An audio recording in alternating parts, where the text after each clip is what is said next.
Assalamu alaikum. Welcome everyone to today's group discussion.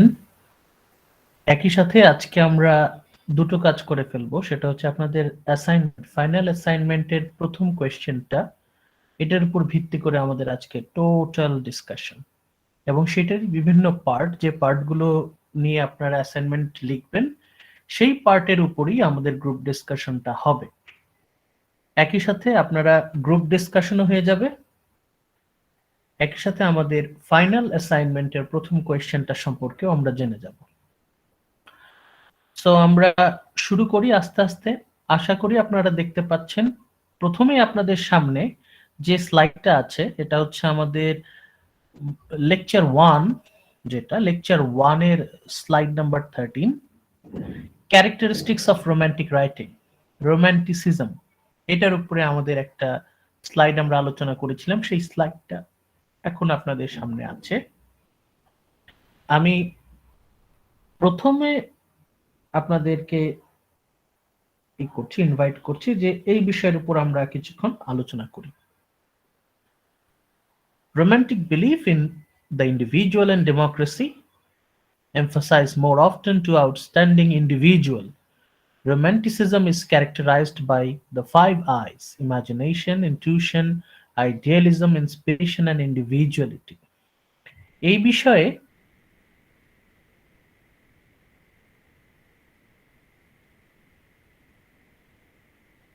It's up two আপনারা, the floor open.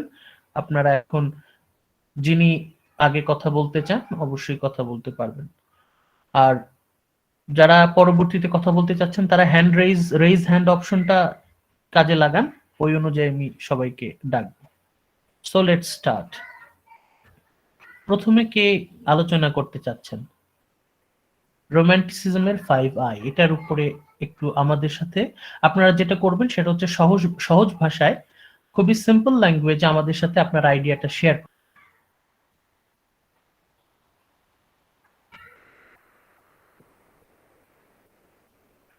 5 I's, 5 I নিয়ে প্রথমে কে কথা বলতে চাচ্ছেন? আমি ডাকবো? স্যার আপনি ডাকলেই ভালো হয়।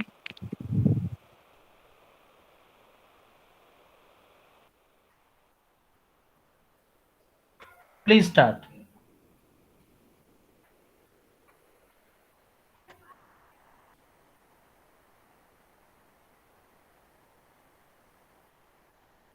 আমার কথা বুঝতে পারছেন না? স্যার আপনি ডাকলেই মাঝখান ভালো দিয়ে হয়। কথা কেটে গিয়েছিল।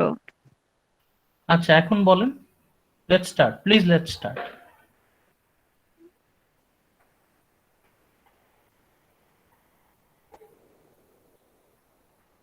স্যার আপনি কি কারো নাম ডেকেছেন? না না, আপনিই বলেন। ও আমি? জি। আচ্ছা, আম, romanticism can be characterized by 5 I's. Like these 5 I's are imagination, intuition, idealism, inspiration, and individuality. If we see the romantic works or poems, we can see that romantic poets emphasized on imagination rather than any reason or logic. And they wrote and they uh, presented their whatever they thought, they dreamed of, they imagined, rather আপনার than any personally কি logic. মনে হয়, ব্যক্তিগতভাবে আপনি কি মনে করেন যে রোমান্টিক পোয়েট্রিতে এই কল্পনা, ইমাজিনেশন কতটা গুরুত্বপূর্ণ? খুবই গুরুত্বপূর্ণ, কারণ রোমান্টিক্সরা ইমাজিনেশনের উপর অনেক বেশি প্রাধান্য দিয়েছে। ম্যাক্সিমাম রাইটিংস ওদের ইমাজিনেশনের উপর ডিপেন্ড করে। ওরা যা কিছু ইমাজিন করেছে তা কিছুই লিখেছে। এখান থেকে আমরা মোটামুটি কি আইডিয়া, এখানে কল্পনার প্রাধান্য আছে, সবসময় ওরা এটাকে প্রায়োরিটি দিয়েছে, মানে এখান থেকে আমরা কি আইডিয়াটা পাচ্ছি? তারা রিয়েলিটিকে একটু অ্যাভয়েড করে গিয়েছে। ওকে, ঠিক আছে। আর ইনটিউশনের ব্যাপারে আপনি কি কিছু বলতে চাচ্ছেন? Intuition, They valued on intuition, their feelings, inner feelings. Like instead of uh, like writing the fact, they emphasized on their feelings, what they are feeling, and they wrote it. ওকে। তার মানে কল্পনা এবং এই আবেগ অনুভূতি, এই দুটোর আবেগ উপর, অনুভূতি, হ্যাঁ, কোনো তাদের কোনো লজিক, কোনো রিজন বা বাস্তবে কি হচ্ছে, সোসাইটিতে কি হচ্ছে, এই সব কিছুকে একটু সাইডে রেখে ওরা হচ্ছে নিজেদের আবেগ, নিজেদের অনুভূতি, নিজেদের কল্পনা, মেকিং আ বেটার ওয়ার্ল্ড, এই ধরনের ব্যাপারগুলোকে প্রাধান্য দিয়েছে বেশি। আচ্ছা, আইডিয়ালিজম, এই পয়েন্টের আন্ডারে আমরা আর কি বলতে পারি? আইডিয়ালিজম, স্যার আমি এটা ওপেন ডিসকাশন, এখানে যে কেউ মানে অংশগ্রহণ করতে পারেন। You are welcome to join. আচ্ছা, idealism is something like making an ideal world a better world, something idealism নিয়ে আপনাদের আরো কারো কোনো মানে কিছু বলতে চাচ্ছেন? কেউ কি বলতে চাচ্ছেন আইডিয়ালিজম নিয়ে? আর কেউ? স্যার জি বলেন। idealism means sir, it is possible to create a better world for everyone. If we try our best, আমরা যদি চেষ্টা করি তাহলে সম্ভব, তাই তো? Yes sir. yes sir. আচ্ছা, if we try our best it is possible to create heaven in this hell. আমাদের এই পৃথিবীতেই স্বর্গ প্রতিষ্ঠা সম্ভব। আর এখানে আমরা বেশ কিছু কবির নাম বলেছিলাম যারা আইডিয়ালিস্টিক ছিলেন, যারা এই ভবিষ্যৎ, তাদের যে ভিশনস, তাদের কবিতার মাধ্যমে প্রতিষ্ঠা করতেন। এমন কারো নাম কি আপনাদের মনে পড়ছে যারা আইডিয়ালিজম বিশ্বাসী ছিলেন? Yes sir. Firstly হচ্ছে স্যার উইলিয়াম ব্লেক। আবার বলেন। William Blake. William Blake, very good, William Blake. আর ব্লেকের মতো আরেকজন ছিলেন। PB Shelley. Shelley. Percy Shelley.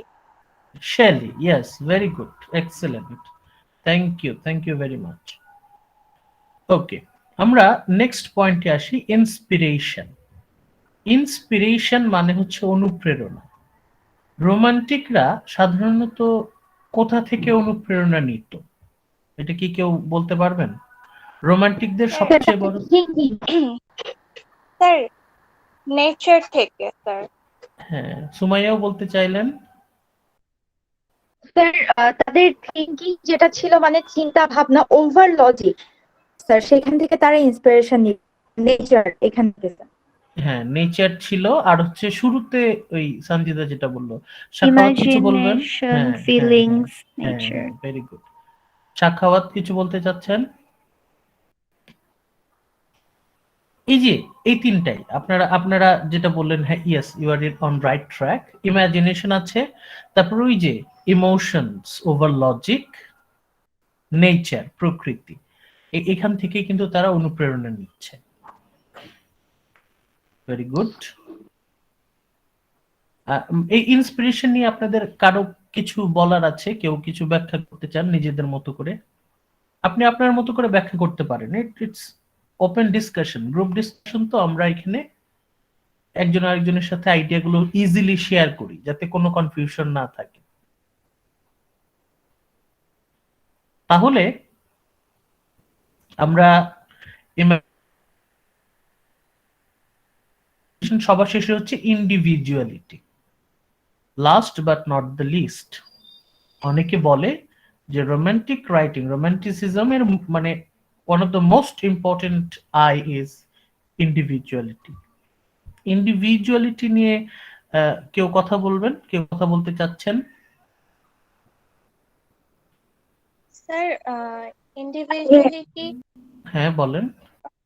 হচ্ছে প্রথমে যেটা করা হয় সেটা হচ্ছে স্যার যে নিজের মনের দিকে ফোকাস করা, আচ্ছা কি বলে বা মন থেকে কি আসে এরকম কিছু একটা স্যার। আচ্ছা আচ্ছা, সুমাইয়া বলতে চাইলেন? ইন্ডিভিজুয়ালিটি ইজ সামথিং যেটা তারা অন্যের লজিক বা অন্যের চিন্তা ভাবনা বা কোনো কিছু নিয়ে অত বেশি গুরুত্ব না দিয়ে নিজে যেটা চিন্তা করে বা কোনো রকম নিয়ম বা এগুলো মেনটেন না করে জাস্ট নিজের মনের উপরে যে জোরটা দিত, এই কারণেই স্যার এটাই ইন্ডিভিজুয়ালিটি। হ্যাঁ, ব্যক্তিত্ব, মানে নিজেকে প্রাধান্য দেয়া সবকিছুর মধ্যে। স্বতন্ত্র ছিল স্যার। স্বাতন্ত্র্য। হ্যাঁ, নিজেকে প্রাধান্য দেওয়া না বলে সঞ্জিতা বলতে পারেন ব্যক্তিকে প্রাধান্য দেওয়া, মানে ব্যক্তিত্ব, মানে ওইটাই। হ্যাঁ, মানুষকে প্রাধান্য দেওয়া। এই এই জায়গাটা কিন্তু গুরুত্বপূর্ণ, এটা কিন্তু আপনারা মানে কি লিখে রাখেন, ইন্ডিভিজুয়ালিটি। হ্যাঁ, ইন্ডিভিজুয়ালিজম হচ্ছে রোমান্টিক পোয়েট্রির একটা মূল বিষয়। ইন্ডিভিজুয়ালিজম, ব্যক্তিত্ব, মানুষের ভেতরে, মানুষের মন, মানুষের কল্পনা, আবেগ, অনুভূতি, মানুষের ভবিষ্যৎ নিয়ে স্বপ্ন, পৃথিবী নিয়ে মানুষের স্বপ্ন, মানুষের অনুপ্রেরণা, এই যে এই বিষয়গুলোই কিন্তু রোম্যান্টিসিজম। মানে সবকিছুর মূলে আছে হচ্ছে মানুষের মন, ব্যক্তি, ইন্ডিভিজুয়াল, এই হচ্ছে রোম্যান্টিসিজম। এখন আমরা কবিদের ইয়েতে চলে যাই। Let's focus on poets. এতক্ষণ আমরা তো রোম্যান্টিসিজম নিয়ে আলোচনা করলাম, এখন আমরা যাব হচ্ছে কবিতা নিয়ে ফোকাস করব। প্রথমে এই first generation romantic poets, Blake সম্পর্কে আপনারা আপনাদের এই স্লাইডে, এটা হচ্ছে আমাদের ওই লেকচার 2 থার্ড স্লাইড, এখানে আমরা ব্লেক সম্পর্কে বেশ অনেক ইনফরমেশন আমরা পেয়েছি। এখন আপনারা যেটা করবেন সেটা হচ্ছে ব্লেকের উপরে আলোচনা করবেন। একটু আগে তো আপনাদের একটু আগে এই রুবায়াত আলোচনা করলেন, ব্লেক সম্পর্কে একটা কথা বললেন। এখন আমরা যেটা করব, ব্লেক নিয়ে ডিসকাশন হবে। ব্লেক নিয়ে অলরেডি রুবায়াত বেশ কিছু পয়েন্ট বলেছেন, সঞ্জিদা বলেছেন, সুমাইয়া বলেছেন। এখন বাকিরা ই করেন, অন্যরা প্লিজ। শাখাওয়াত কিছু বলবেন ব্লেক সম্পর্কে?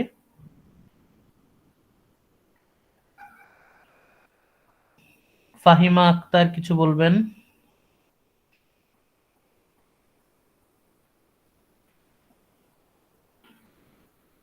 মাহফুজা আক্তার পিঙ্কি কিছু বলবেন?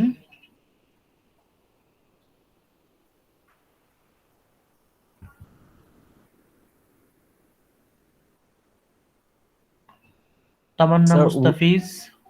হ্যাঁ বলেন, শাকাত বলেন। স্যার উইলিয়াম ব্লেক ছিল ফার্স্ট জেনারেশনের একজন এক্সট্রা অর্ডিনারি পোয়েট, বাট ওকে,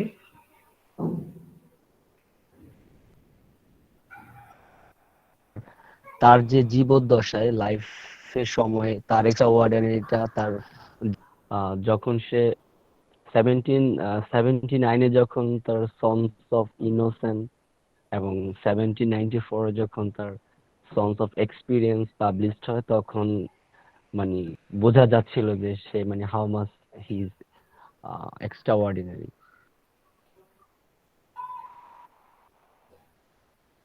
কিন্তু পাবলিশ হওয়ার পরে ওইভাবে আসলে তাকে সবাই কদর করতে পারে নাই। এখন দেখেন এই সামনের স্লাইডে দেখেন, ওই সেকেন্ড পয়েন্টে একটা কথা বলা আছে যে সংস of innocence and songs of experience. এখানে একটা কথা বলা আছে যে দেখেন এটা কি একটু ব্যাখ্যা করতে পারেন কিনা। It reflected two widely different views of human soul. এটা নিয়ে কিন্তু আমাদেরকে কিছু আইডিয়া দিতে পারেন?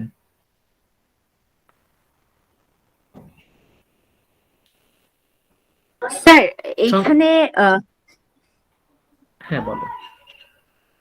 স্যার এখানে songs of innocent and songs of experience এইটা হচ্ছে প্রথমটাতে ব্যাখ্যা করা হয়েছে যে যখন একটা মানুষ ইনোসেন্ট থাকে বা বাস্তবতা সম্পর্কে তার যখন কোনো জ্ঞান না থাকে তখন তার ফিলিংসটা কেমন, এবং সং অফ এক্সপিরিয়েন্স ইনোসেন্ট অবস্থা এই ফেজের পরে যে তার অনেক ডিফারেন্ট একটা এক্সপিরিয়েন্স হয়, সেই দুইটা মানে একই মানুষের ডিফারেন্ট দুইটা এক্সপিরিয়েন্স তিনি এখানে ওয়াইডলি ব্যাখ্যা করেন। এই কারণে এখানে বলা হয়েছে যে different views of human soul.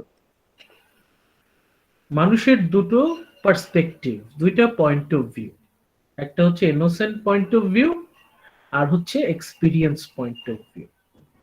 আপনারা যারা রোমান্টিক লিটারেচার 1 কমপ্লিট করেছেন আশা করি তারা জানেন যে একই বিষয় আমরা দুটো পার্সপেক্টিভ থেকে দেখতে পারি, যেটা ব্লেক দেখিয়েছেন। আমরা যখন ইয়াং থাকি, যখন আমাদের বয়স কম থাকে, উই আর ইয়াং, আমরা ইনোসেন্ট, তখন আমাদের একটা পার্সপেক্টিভ থাকে। আবার যখন আমরা ধীরে ধীরে ধীরে ধীরে বাস্তবতার আঘাতে আস্তে আস্তে ম্যাচিওরড হই, আমাদের এক্সপিরিয়েন্সড পয়েন্ট অফ ভিউ এর থেকে আমরা উইলিয়াম ব্লেকের songs of innocence, songs of experience, এটা আপনারা আশা করি সবারই পড়া আছে। এই বিষয়টা মাথায় রাখবেন যে ব্লেক উনি একই বিষয়কে দুই দিক থেকে দেখেছেন, দুইটা পয়েন্ট অফ ভিউ থেকে উনি ব্যাখ্যা করেছেন। আর ব্লেক সম্পর্কে তো রুবায়েত বললেনই যে উনি he had that idealistic vision of future, ভবিষ্যৎকে উনি দেখতে পেতেন, এবং তার যে স্পেশাল ভিশন, এটার কারণেই তাকে বলা হয় মিস্টিক পোয়েট। Mystic poet. তার সময়ে তাকে আসলে কেউ ওইভাবে কদর করতে পারেনি। তার লেখাগুলো অনেকেই বলে যে too obscure to have any literary value. তার লেখাগুলো এতটাই অ্যাবস্ট্রাক্ট, এতটাই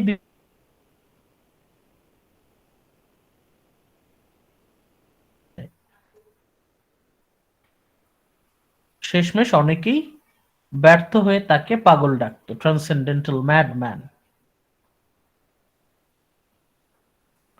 এই ব্লেকের ব্যাপারটা, ব্লেক আমরা এখন ওই 5টা আইতে যদি ফেরত চাই তাহলে আমরা দেখবো সেই ব্লেক কিন্তু হিউম্যান সোল, মানুষের আত্মায় ফেরত আসছেন, ইন্ডিভিজুয়ালিজম, সেই যে emotion, imagination, intuition, inspiration, individuality, উনি কিন্তু সেই রোমান্টিসিজমেই ফেরত আসছেন। উইলিয়াম ব্লেককে আমরা প্রি রোমান্টিক বলছি কেন? কারণ তার লেখার মাধ্যমে আমরা কিন্তু রোমান্টিসিজমকে ফিরে পাচ্ছি।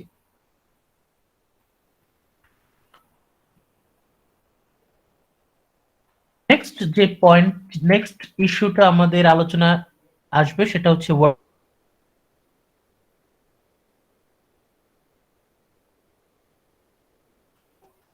ওয়ার্ডসওয়ার্থকে নিয়ে।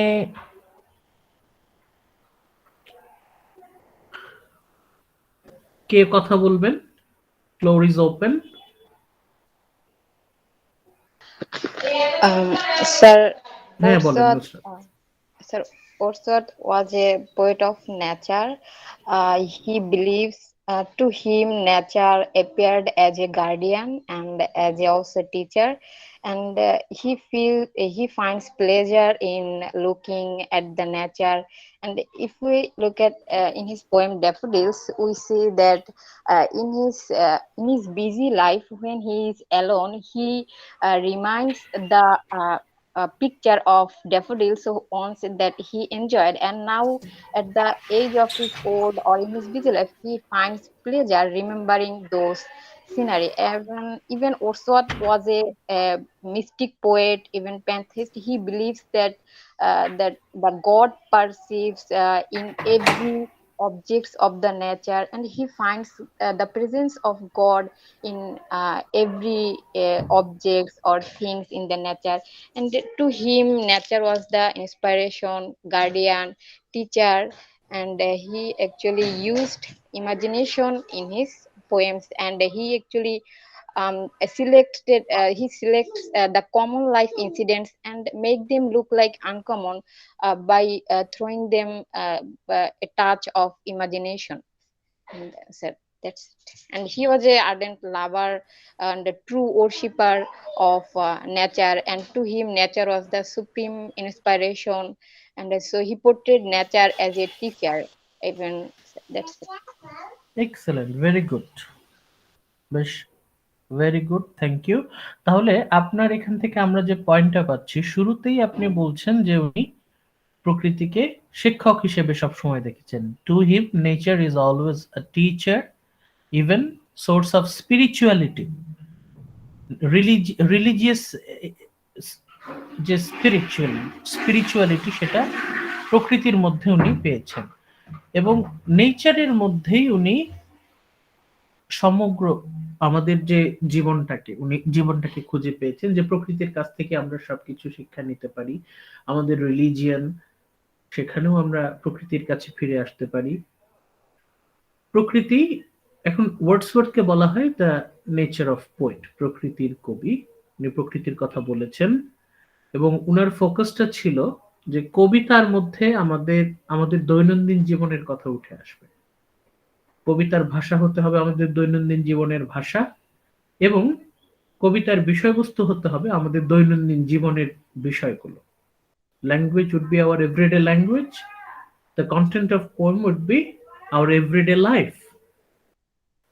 এখন তাহলে ইন্ডিভিজুয়ালিটি আসলো এখানে, কারণ ইন্ডিভিজুয়াল পয়েন্ট অফ ভিউ এখানে অবশ্যই আসবে। আমার নিজস্ব অভিজ্ঞতা, আমার নিজস্ব বিশ্বাস, সেটা আসবে। এবং প্রকৃতিকে যে দেখার চোখ, সেটা একমাত্র যে তার ইমাজিনেটিভ পাওয়ার আছে, যে কল্পনা করতে পারে, সেই কিন্তু প্রকৃতিকে ওইভাবে অ্যাপ্রিসিয়েট করতে পারবে, দেখতে পারবে। প্রকৃতিকে দেখতে চাইলে সেই ইমাজিনেশন ফ্যাকাল্টি থাকতে হবে, ইমাজিনেটিভ স্কিল সেটা থাকতে হবে। তারপর সেটাকে প্রকাশ করার মতো ইনটিউশন, ফিলিংস, ইমোশন সেটা থাকতে হবে। এবং প্রকৃতিকে যে বলা হলো যে প্রকৃতি হচ্ছে আমাদের শিক্ষক, প্রকৃতি আমাদের গাইড, প্রকৃতি আমাদের স্পিরিচুয়ালিটির সেন্টার, তাহলে এখানেও কিন্তু একটা আইডিয়ালিস্টিক ভিউ আছে। তার মানে কি, আমরা আমাদের লাইফটাকে যদি নেচার সেন্টার করে ফেলতে পারি, প্রকৃতিকে কেন্দ্র করে ফেলতে পারি, তাহলে আমরা আরো ভালোভাবে বেঁচে থাকতে পারবো। তাহলে উইলিয়াম ওয়ার্ডসওয়ার্থ তো কিন্তু রোম্যান্টিসিজমের প্রতিটা পয়েন্টে কিন্তু কন্ট্রিবিউট করছেন, এবং উনার যে প্রিলিউডে এই যে the growth of poet's mind, কবির সত্তা কিভাবে বিকশিত হয়, কবি কিভাবে গড়ে ওঠেন, সেই সম্পর্কে উনি প্রিলিউডে বলেছেন। এবং উনার যে কবিতার সারল্য, Wordsworth's absolute simplicity, beauty is portrayed unadorned, সুন্দর প্রকৃতির সৌন্দর্যকে উনি কোন রকম অতিরিক্ত আড়ম্বর ছাড়া, কোন রকম এক্সাজারেশন ছাড়া প্রকৃতিকে যেমন সৌন্দর্য ঠিক ওইভাবেই প্রকৃতিকে উপস্থাপন করতে চাচ্ছেন।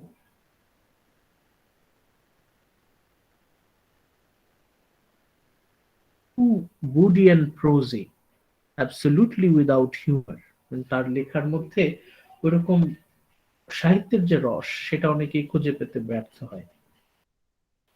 কিন্তু উইলিয়াম ওয়ার্ডসওয়ার্থ যেভাবে প্রকৃতি নিয়ে কাজ করে গেছেন, তার এবং উনি কবিতাকে যেভাবে প্রতিষ্ঠিত করতে চেয়েছেন, তা সত্যিই প্রশংসনীয়। আলটিমেটলি উইলিয়াম ওয়ার্ডসওয়ার্থ উনিও কিন্তু ইন্ডিভিজুয়ালিজম অ্যান্ড নেচার, সত্তা এবং প্রকৃতি, এই নিয়ে কিন্তু কাজ করে গেছেন। নেক্সট যে পয়েন্টটা নিয়ে আমরা কথা বলবো, Samuel Taylor Coleridge, S T. Coleridge. Coleridge সম্পর্কে কে বলতে চাচ্ছেন? স্যার আমি বলি। হ্যাঁ প্লিজ। স্যার কোলরিজ এমন ছিল যে ওনার ছোটবেলা থেকে উনি অনেক বেশি হতাশাগ্রস্ত ছিল, প্লাস ওনার লাইফে অনেক বেশি সরো ছিল, দুঃখ ছিল, বাট আফটার অল দ্যাট তার লেখা এগুলা কখনোই বোঝা যায় নাই।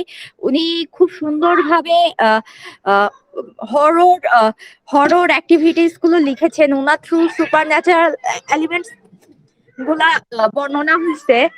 আর স্যার উনি হচ্ছে এমন ছিলেন যে উনি লেখাপড়া এবং চিন্তা ভাবনার মাধ্যমে যে থটস গুলো আসতো সেগুলা হচ্ছে ওনার লেখায় প্রতিফলিত করেছেন। অ্যান্ড উনি আরো একজন ছিল উইলিয়াম অর্সট এর সাথে ওনার একটা বই ছিল লিরিক্যাল ব্যালেডস, যা থ্রু রোমান্টিসিজম প্রতিষ্ঠিত হয়।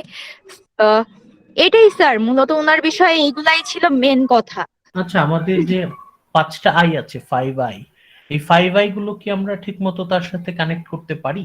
দেখেন তো, imagination, intuition, idealism, inspiration, individuality, 5 I, এটাকে আমরা কানেক্ট করতে পারি কিনা তার সাথে? দেখেন, যেমন আচ্ছা, আমরা তাকে তার কাজ অনুযায়ী যদি অ্যাপ্রিসিয়েট করার চেষ্টা করি, যেমন রাইম অফ এনশিয়েন্ট ম্যারিনার আমরা পড়েছি। এখন রাইম অফ এনশিয়েন্ট ম্যারিনারে কি আমরা এই সবই পাচ্ছি কিনা, সবকিছু খুঁজে পাচ্ছি কিনা? ইয়েস স্যার, পাচ্ছি। হ্যাঁ বলেন। বিকজ রাইম অফ এনশিয়েন্ট মেরিনারে আমরা একটা মানে পুরোটা কবিতায় একটা ওয়াইড ইমাজিনেশনের একটা ব্যাপার আমরা পাই কবিতাটাতে। অনেক সুপার ন্যাচারাল ফ্যাক্টস আছে যেগুলো পুরোটাই তারপর যেভাবে বর্ণনা করা হয়েছে কবিতাটা খুব সুন্দরভাবে, ইমাজিনেশন আছে, দেন হচ্ছে ইন্টেনশনস আছে, ফিলিংস, বিভিন্ন ব্যাপারে উনি আমাদেরকে ওখানে আইডিয়া দিয়েছে। অ্যান্ড তারপর আইডিয়ালিজমের একটা ফ্যাক্ট আছে যে মানে খুব ছোট বা ক্ষুদ্র হলেও প্রকৃতির আম, প্রত্যেকটা অংশকে ভালোবাসা, প্রত্যেকটা অংশকে কেয়ার করার ওরকম একটা ব্যাপার আছে, মানে ক্রিয়েটিং আইডিয়াল ওয়ার্ল্ড টাইপ। যেমন ওই যে অ্যালবাট্রসটাকে যে মেরে ফেলা হয়েছিল, তারপর যে কার্স হয়, এই ব্যাপারগুলো থেকে যে একটা শিক্ষা নেয়া। তারপর হচ্ছে ওখানে সমুদ্রে কিছু ছোট ছোট প্রাণী দেখে সে মেরিনার প্রথমে ঘৃণা প্রকাশ করে, কিন্তু পরবর্তীতে সে যখন অনেক সাফারিংস এর মধ্যে দিয়ে যায়, তখন পরবর্তীতে তার মনে হয় যে না, এই প্রাণীগুলোও দেখতে কত সুন্দর। এন্ড যখন সে এটা ফিল করে তখন সে কিছু পজিটিভ চেঞ্জ দেখতে পায় সমুদ্রে। আহ তো এই ব্যাপারগুলো একটা আইডিয়ালিস্টিক ভিউ দেয় ভেরি আমাদেরকে। Good, excellent, thank you very much. তাহলে আমরা একদম সহজ করে যদি আমি বলতে চাই যে কোলরিজকে বলা হয় the poets of supernatural element, অতিপ্রাকৃত বিষয়গুলো তার কবিতার মধ্যে কিন্তু জায়গা করে নিয়েছে। যে তার কবিতা হচ্ছে কল্পনা, স্বপ্ন, ইমাজিনেশন, ড্রিম, এক্সোটিক ল্যান্ড, মানে ইমাজিনেশনের একটা মানে এক্সকুইজিট এক্সপ্রেশন হচ্ছে তার আমরা কবিতায় পাই। যে স্বপ্নময়তা, ড্রিমল্যান্ড, মানে আমাদের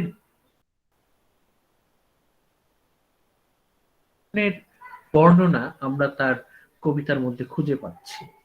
ক্রিস্টাবেল, কুবলা খান কবিতাটা তো স্বপ্নের মতো শুরু হচ্ছে, আধো আধো আধো আধো বোঝা যাচ্ছে, কিছু বোঝা যাচ্ছে না, এবং ইনকমপ্লিট হয়ে হঠাৎ করে শেষ হয়ে যাচ্ছে।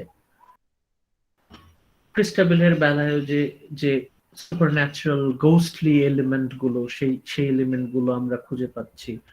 আবার রাইম অফ এনশিয়েন্ট ম্যারিনারে আমরা একটা ইমাজিনেটিভ ফ্যাকাল্টি, মানে মানুষের কল্পনা কত সমৃদ্ধ হতে পারে, রিচ ইমাজিনেশন, সেই বিষয়ে আমরা এক্সপ্লোরেশন দেখতে পাচ্ছি। ইমাজিনেশন, তার একই সাথে দ্য ওল্ড সেইলার, তার যে আবেগ অনুভূতি, ইনটিউশন, তার একটা পোর্ট্রায়াল পাচ্ছি।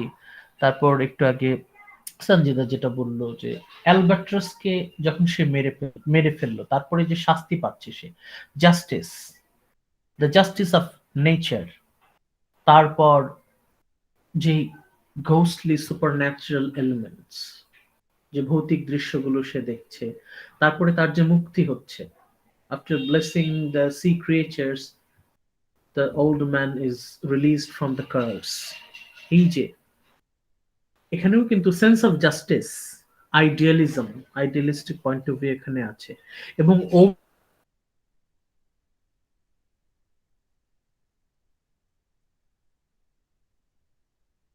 ব্যক্তিত্ব, সত্তা, তার একটা ছাপ কিন্তু আমরা এখানে পাচ্ছি। এবং কোলরিজ তার রাইম অফ এনশিয়েন্ট মেরিনার এতটাই সার্থক একটা পোয়েম যে কখনো কখনো এটাকে বলা হয় যে one of the most exquisite, one of the greatest romantic poetry of all time. এবার আমরা এই যেটা সুমাইয়া বললেন, বইতে তাদের যে কাজটা পাবলিশ হলো, lyrical balance, officially that is the birth year of, সেই যে কাজটা, এদের দুজনের যে কন্ট্রিবিউশন, এরা দেখিয়ে দিয়ে গেলেন যে কবিতা কেমন হতে পারে, যে মানুষের দৈনন্দিন জীবনের সাধারণ কনভারসেশনাল ল্যাঙ্গুয়েজ দিয়ে কবিতা লেখা যেতে পারে, মানুষের দৈনন্দিন জীবনের ঘটনা, সাধারণ মানুষের দৈনন্দিন ঘটনা দিয়ে কবিতা লেখা যেতে পারে। শুধু রাজা,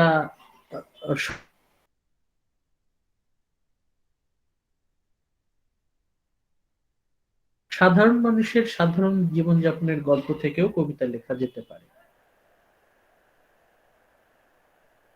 চিন্তা ভাবনা যে সাধারণ ভাষায় সাধারণ জীবনের গল্প দিয়েও কবিতা হয়, এইটা হচ্ছে এই যে তারা দেখিয়ে গেলেন যে সাধারণ ভাষায় সাধারণ বিষয়গুলো নিয়ে কিন্তু কবিতা লেখা সম্ভব। এরপরে আমরা চলে যাই second generation romantic poet Byron. বায়রনকে আমরা বলে থাকি the bad boy of British romanticism.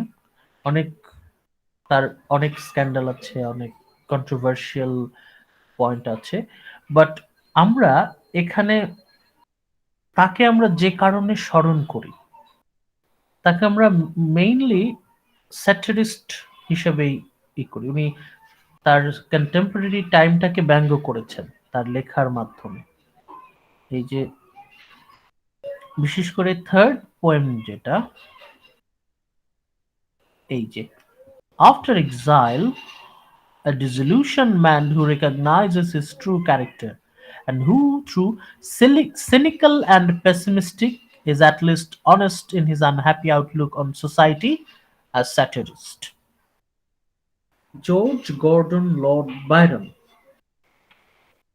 তার সবচেয়ে গুরুত্বপূর্ণ কাজগুলো যদি আমরা দেখি, যে তার সবচেয়ে বড় অবদান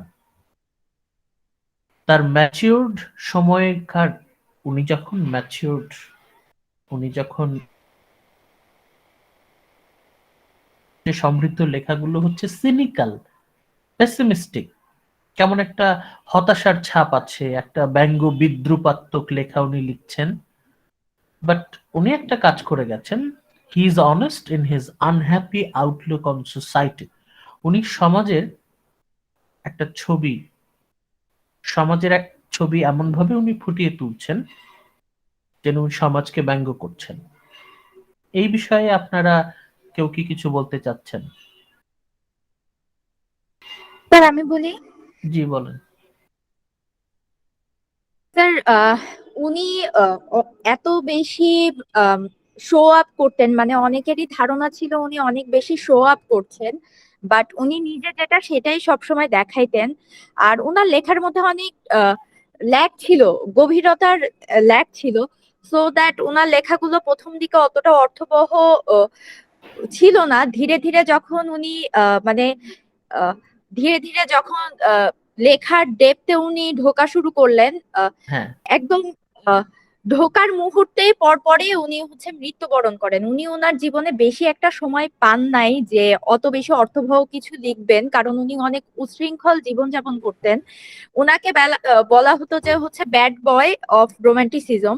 বাট যখনই উনি মানে এক্সাইল অর্থাৎ বনবাসের পরে যখন তিনি ধীরে ধীরে মানুষের জীবনযাত্রার মধ্যে ঢোকা শুরু করেছে, লেখার মধ্যে ডেপথ আনার চেষ্টা করেছে, তখনই উনি মৃত্যুবরণ করেন স্যার।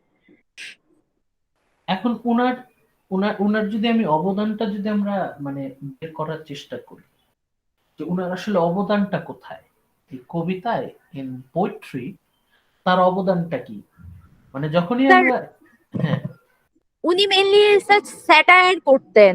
উনার লাইফ এত বেশি উচ্ছৃঙ্খল ছিল যে লাইফের প্রতিটা মানে সমাজের প্রত্যেকটা রুলস কে উনি স্যাটায়ার হিসাবে বর্ণনা করতেন ওনার লেখাইগুলো স্যার। ওকে, ঠিক আছে, এটাকে একটু আরেকটু অন্য স্যাটায়ারের মাধ্যমে উনি সোসাইটির যে ল্যাকিংস গুলো আছে, সোসাইটির যে আয়রনি গুলো আছে, এই ব্যাপারগুলো উনি ওনার লেখায় ফুটিয়ে তুলতেন।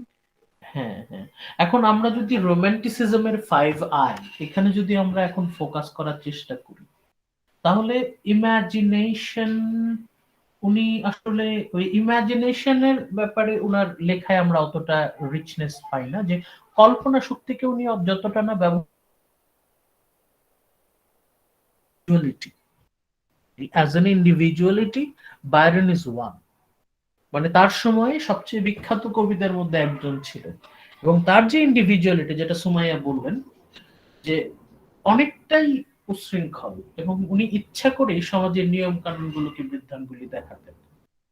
তার লেখার যে ইন্ডিভিজুয়ালিটি, এবং উনি সবকিছু উনার পয়েন্ট অফ ভিউ থেকে ব্যাখ্যা করতেন, এবং এমন ভাবে ব্যাখ্যা করতেন যে সমাজের বিভিন্ন অসঙ্গতি, যেটা সানজিদা বললেন, সমাজের বিভিন্ন অসঙ্গতি আমাদের সামনে তুলে ধরতেন। এই যে সমাজের যে দুর্নীতিগুলো, কারাপশন, সেগুলো আমাদের চোখের সামনে ফুটে উঠত। সেই সেই সূত্র ধরেই আমরা বায়রনের খুব ঘনিষ্ঠ একজন বন্ধু শেলির কথা আমরা বলি। এখন শেলি ব্লেকের মতো, যেটা রুবায়েত বলেছিলেন ক্লাসের শুরুতেই, যে শেলি এবং ব্লেক, তাদের মধ্যে মিল হচ্ছে এরা সবাই they had a vision of future. তাদের যে আইডিয়ালিস্টিক ভিশন, যে if we try our best we can establish heaven in this hell. এবং এই যে এই যে পয়েন্টটা, সেকেন্ড পয়েন্টটা, Shelley joins with Byron in voicing a vain rebellion against society. এরা দুজনেই একসাথে সমাজের বিভিন্ন অসঙ্গতির বিরুদ্ধে বিদ্রোহ ঘোষণা করেছিলেন, কিন্তু তাদের এই রেবেলিয়নটা ছিল হচ্ছে ভেইন, ব্যর্থ। তো তারা বিভিন্ন অসঙ্গতিকে চ্যালেঞ্জ করেছেন, ব্যঙ্গ করেছেন। আর শেলির মধ্যে যে বিষয়টা অনেকেই দেখতেন, যে he had a mood of a violent reformer. সমাজের প্রথাগত যে সমাজের যে কন্টেম্পোরারি ইনস্টিটিউশনস, প্রথাকে তিনি এমন ভাবে ভাঙতে চেয়েছেন যে it was way too radical, অনেক বেশি র্যাডিক্যাল ছিল। এবং তাকে অনেকেই বলতো হচ্ছে he was some little bit unstable, as a revolutionary he was unstable. এবং তার যে অ্যাম্বিশন, এটা এতটাই হাই ছিল যে উনি ঠিক তার সেই প্ল্যান অনুযায়ী উনি আসলে এগিয়ে যেতে পারেননি। বাট উনার একদম শুরু থেকেই যদি দেখি, ইমাজিনেশন, ইনটিউশন, এই সবগুলো পয়েন্টে উনার কিন্তু অবদান ছিল। উনার সবচেয়ে বেশি অবদান ছিল idealism and individuality. Idealism and individuality, এই দুইটা জায়গায় উনার অবদান সত্যি স্বীকার করার মতো।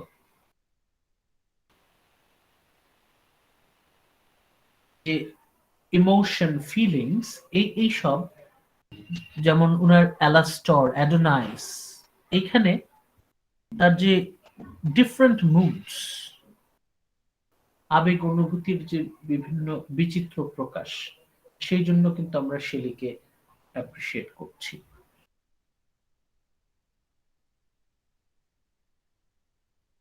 শেলি সম্পর্কে আর কেউ কিছু বলতে চাচ্ছেন? শেলি সম্পর্কে Sir, Shelley's poetry is also at the same time didactic. If we talk about the Ozymandias, where he provides the idea that power is very temporary. Even the greatest rulers, they cannot even stay forever. Like his statue in the desert were broken, so that the power is not forever. It is not something eternal. So the idea is that everything will be destroyed. Nothing will stay forever. হ্যাঁ, ওইটার থেকে যদি আমরা টানি যে ক্ষমতা আসলে কখনোই চিরস্থায়ী না, তাহলে যারা সমাজের সাধারণ মানুষের উপর অত্যাচার করছে,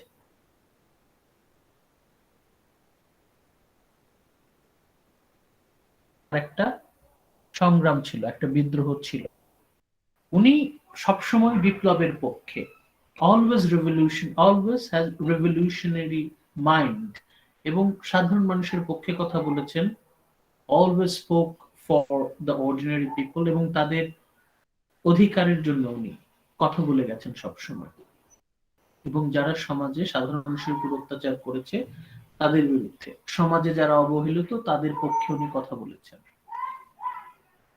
রেবেল পোয়েট, আমাদের বাংলা সাহিত্যে যেমন নজরুল ছিল, ইংরেজি কবিতায় শেলিকে বলা হয় রেবেল পোয়েট, বিদ্রোহী কবি, এবং শেলির সাথে অনেকেরই নজরুলের মিল খুঁজে বেড়ায়।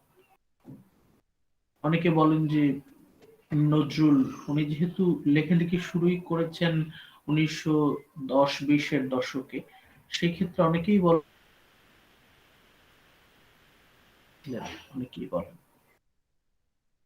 তাহলে আমরা আরেকটা নাম পেয়েছি, শেলি। এবং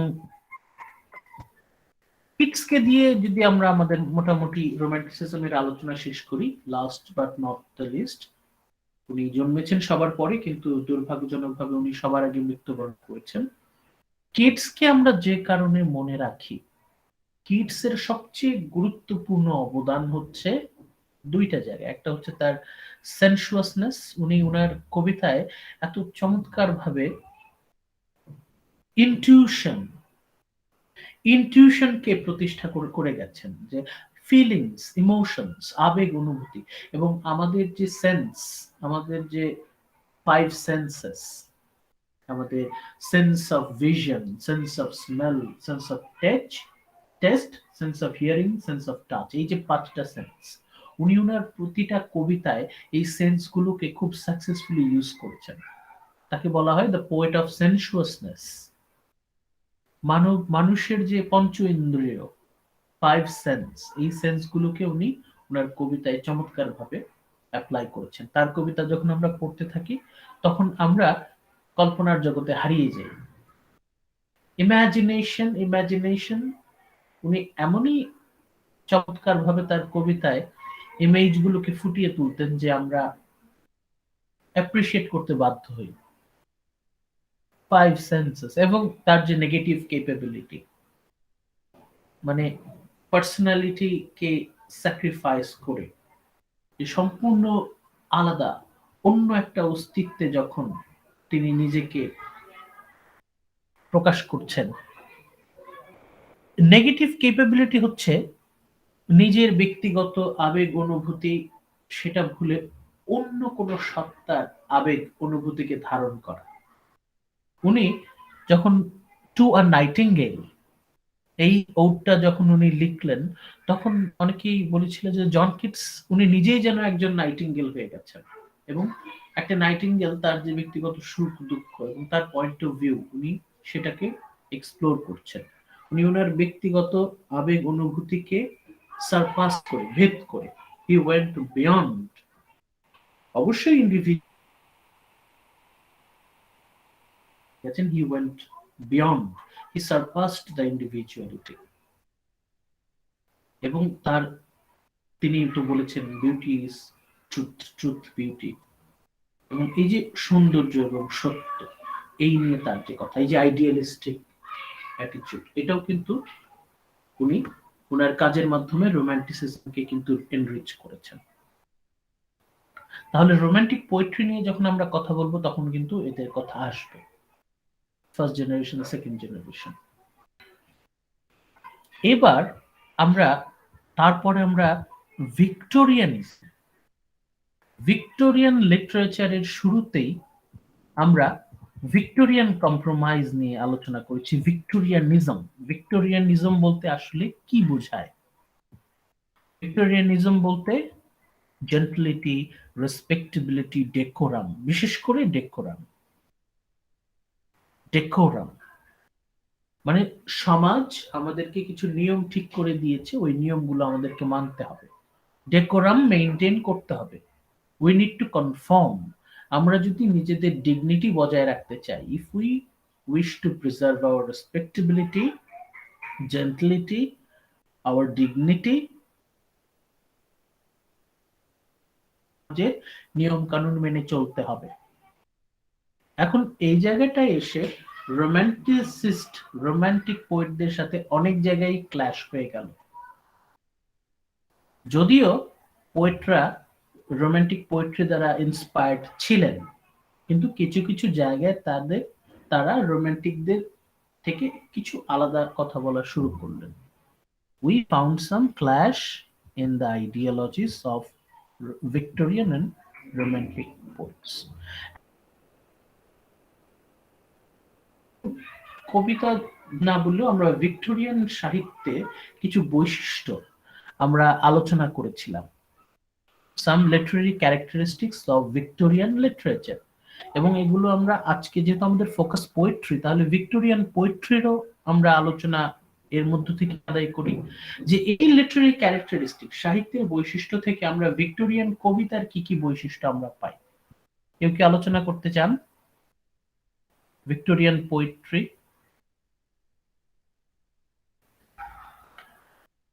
অনেকেই এখনো পর্যন্ত ওইভাবে অংশগ্রহণ করেননি,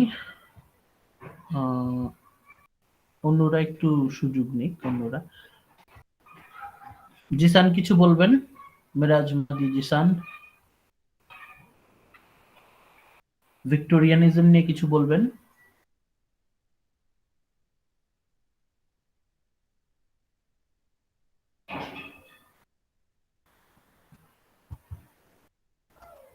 ওকে, হ্যাঁ বলেন, সময় বলেন। স্যার, ভিক্টোরিয়ামের মেইন যে থটটা ছিল সেটা ছিল ডেকোরাম, অর্থাৎ ওরা এত বেশি মোরালের ওপরে গুরুত্ব আরোপ করত, ওদের পুরো লেখাটাই হচ্ছে রিফ্লেক্ট করে ডেইলি লাইফ অ্যান্ড প্র্যাকটিক্যাল যে প্রবলেমস গুলা আর তাদের যে ইন্টারেস্ট গুলা ছিল। আর স্যার আমরা দেখতে পাই যে তাদের যে গ্রেট পোয়েটস আছে বা নোভেলিস্ট আছে, তাদের বেশিরভাগ লেখার মধ্যে মোরালিজম, তারপরে মোরাল থটস এগুলা বা সায়েন্স, ওই সময় সায়েন্সের এত বেশি রেভলিউশন হয়েছে যে তাদের পুরা লেখাটার উপরে সায়েন্সের একটা ইফেক্ট ছিল। আর স্যার আরো দেখা যায় যে ওনারা বিভিন্ন ম্যাটেরিয়ালিজম অর্থাৎ বিভিন্ন বস্তুগত চিন্তা ভাবনার উপরেও অ্যাটাক করেছে। Main thought of the Victorianism is the decorum and moralism sir. হ্যাঁ হ্যাঁ হ্যাঁ, এটা আমরা ওই ক্যারেক্টারিস্টিক যুগের কবিতা মানেই হচ্ছে অ্যাবাউট ডেইলি লাইফ, দৈনন্দিন জীবন নিয়ে। এটা কিন্তু রোমান্টিক পোয়েট্রি কিন্তু অ্যাডভান্সড রূপ। ওই কোলরিজ ওয়ার্ডসওয়ার্থ বলেছিলেন যে কবিতা মানেই হচ্ছে আমাদের দৈনন্দিন জীবনের গল্প, আমরা বলবো দৈনন্দিন জীবনের ভাষায়। তাহলে ওইটারই আরেকটু মানে অ্যাডভান্সড এক্সপ্রেশন হচ্ছে the poetry reflecting it's practical problems and interest. এই জায়গায় জিনিসটা আরেকটু স্পেসিফিক হলো যে ভিক্টোরিয়ান কবিতায় আমাদের দৈনন্দিন জীবনের যে ছবি আমরা দেখতে পাই তার ফোকাস হচ্ছে আমাদের দৈনন্দিন জীবনের সমস্যা এবং সমাধান। সমস্যাগুলো আমাদেরকে কিন্তু চোখে আঙ্গুল দিয়ে দেখিয়ে দিচ্ছেন যে আমাদের দৈনন্দিন জীবনের প্রবলেম গুলো কোথায়, বিশেষ করে সোশ্যাল প্রবলেম, সামাজিক বিভিন্ন সমস্যাগুলো আমাদের চোখে আঙ্গুল দিয়ে দেখিয়ে দিচ্ছে। তারপর সুমাইয়া যেটা বললেন যে এই যুগের যারা কবি তারা সবাই নিজেদেরকে মোরাল টিচার্স, নৈতিকতার শিক্ষক হিসেবেই নিজেদেরকে প্রতিষ্ঠিত করেছেন। দে are always advocating about morality, নৈতিকতা, এথিক্স, নীতি নৈতিকতা নিয়ে তারা কথা বলেছেন। এইটা কিন্তু গুরুত্বপূর্ণ। এই যে সামাজিক জীবন, সামাজিক সমস্যা এবং তার সমাধান এবং নীতি নৈতিকতা, এটা হচ্ছে ভিক্টোরিয়ান পোয়েট্রির খুব গুরুত্বপূর্ণ বৈশিষ্ট্য। রোমান্টিক পোয়েট্রিতে গুরুত্বপূর্ণ ছিল হচ্ছে ব্যক্তিগত, personal individual emotions and feelings, প্রকৃতি। এখন ভিক্টোরিয়ান পিরিয়ডে হচ্ছে প্র্যাকটিক্যাল সোশ্যাল প্রবলেমস নিয়ে এবং মোরালিটি ক্রাইসিস, এটা নিয়ে কথা হচ্ছে। বিজ্ঞান, আমরা দেখব বিজ্ঞান, এখনকার সময়ের কবিতায় বিজ্ঞানের ইনফ্লুয়েন্স, প্রভাব আমরা দেখতে পাবো। এবং সব কবি, সবাই, এই সময় আমরা যত বড় বড় কবি পাবো তারা সবাই দে ভিগোরাসলি অ্যাটাক ম্যাটেরিয়ালিজম। তারা বস্তুবাদ মানে যে ম্যাটেরিয়ালিজম বলতে আমরা বুঝি হচ্ছে এই যে যখন অর্থ সম্পদের পেছনে আমরা ছুটতে থাকি। ভিক্টোরিয়ান পিরিয়ডে মানুষের মধ্যে একটা অর্থ সম্পদ অ্যাকুমুলেট করা, সম্পদ জোগাড় করার পেছনে সবার একটা নেশা ধরে গিয়েছিল এবং সবাই সম্পদের পেছনে ছুটছে। এবং সেটা থেকে মানুষকে ফিরিয়ে আনার জন্য দেখা যায় যে এই সময়ের কবিতায় আমরা অ্যান্টি ম্যাটেরিয়ালিস্ট বেশ কিছু উপাদান পাই। এবং এই সময়ের কবিতায় আমরা পিরিয়ডে আইডিয়ালিজম যেটা শুরু হয়েছিল আইডিয়াটা, এই সময় সেটা আরেকটু অ্যাডভান্স স্টেজে গেল, আরেকটু ম্যাচিওরড হলো। এখানে আইডিয়ালিজম বলতে বোঝানো হতো লাভ, ট্রুথ, জাস্টিস, ব্রাদারহুড। এই চারটা বিষয় মিলেই হচ্ছে ভিক্টোরিয়ান আইডিয়ালিজম। রোমান্টিক আইডিয়ালিজমটা ছিল হচ্ছে if we try our best we will be able to establish heaven in this hell. এবং সেইটারই একটা অ্যাডভান্সড এক্সপ্রেশন আমরা ভিক্টোরিয়ান আইডিয়ালিজমে পাচ্ছি, লাভ, ট্রুথ, জাস্টিস, ব্রাদারহুড। এবং সেটারই মানে কনসিকুয়েন্সে আমরা ভিক্টোরিয়ান পোয়েটদের নিয়ে যদি আমরা একটু ফোকাস করি, এই সময়ে কাদের নিয়ে আমাদের ফোকাস করতে হবে। ফার্স্ট ইস্যু অবশ্যই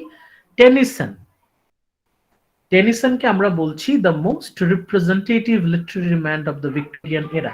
এতক্ষণ পর্যন্ত একদম শুরু থেকে সোশ্যাল প্রবলেমস এন্ড ইন্টারেস্ট নিয়ে তার কবিতা, মানে ডেইলি লাইফ নিয়ে, তার সাথে উনি মোরাল ক্রাইসিস নিয়ে কথা বলেছেন।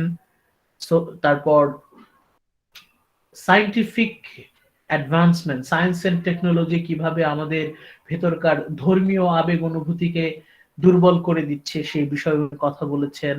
এবং ব্রিটিশ এম্পেরিয়ালিজম, ব্রিটিশ সাম্রাজ্যবাদের পক্ষে কথা বলেছেন।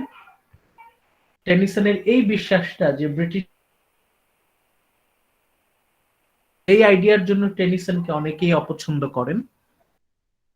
তবে একটা ব্যাপারে টেনিসন খুবই গুরুত্বপূর্ণ, সেটা হচ্ছে টেনিসন সব রোমান্টিক পোয়েটস দ্বারা অনুপ্রাণিত। Wordsworth, Blake, Coleridge, Keats, Shelley, Scott Byron, সবার ইনফ্লুয়েন্স আমরা টেনিসনের মধ্যে পাই। টেনিসনের মধ্যে আমরা সবার ইনফ্লুয়েন্স কিন্তু খুঁজে পাই। টেনিসন সম্পর্কে আপনারা আর কেউ কিছু বলতে চাচ্ছেন?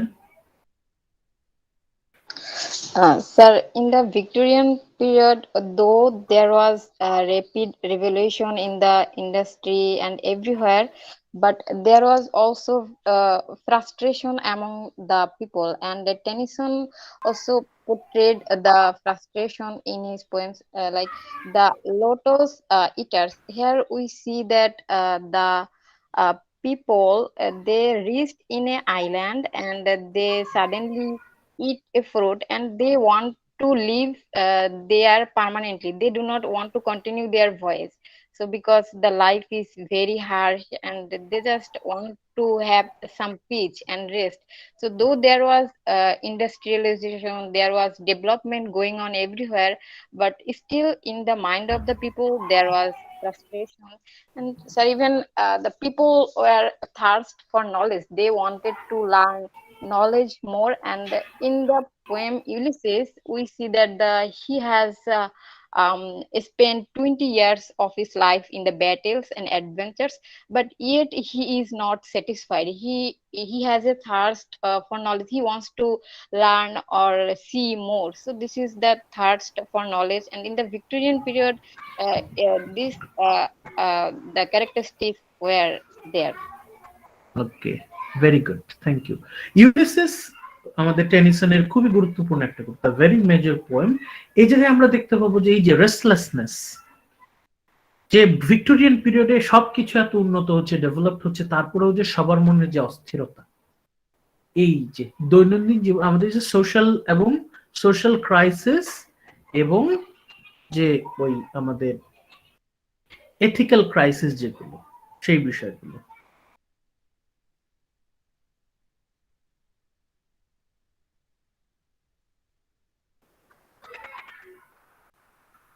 সুমাইয়া হাত তুলেছেন, বলেন।